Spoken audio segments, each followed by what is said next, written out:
Tugiye gukora ikirungo. Turakoresha tungurusumu, seleri, igitunguru kimwe kinini, teyi zumye cyangwa mbisi nta kibazo, amavuta yo guteka na sauce tomate biterwa n'iyo ukunda, choice yawe. Dukoreshe umunyu, paprika cyangwa se red chili, tunakoreshe na black pepper. Ducane, shyire isafuriya.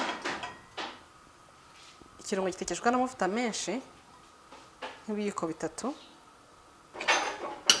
Ndahera ku gitunguru,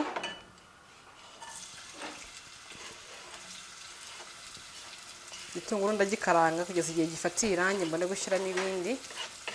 Ngashyiramo na tungurusumu, zishyiriremo na seleri,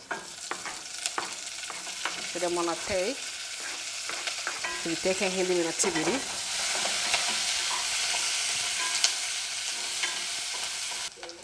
Ko twamaze guhumura rero ngiye gushiramo, nibagiye kubabwira ko nashyizemo na magi 2. Nkunda gukaranga ibirungo mu mavuta ngiye bituma bimpumuriramo byose, black pepper, red chili n'umunyu.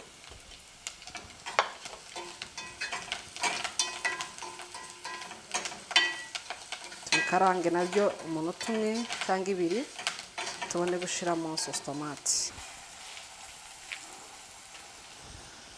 Kuko nkeneye ikirungo cyinshi, shizemo sauce tomate 2, hari n'ibindi bintu ndi bukomeze kotsa.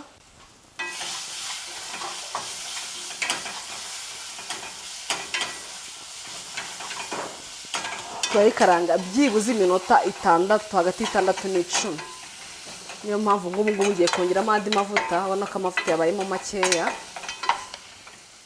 Nongemo andi mavuta.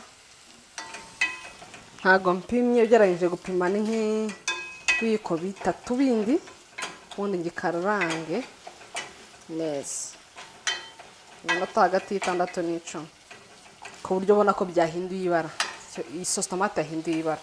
Nshiremo amazi makeya ndetse noneho ikirungo cyongere kibire neza.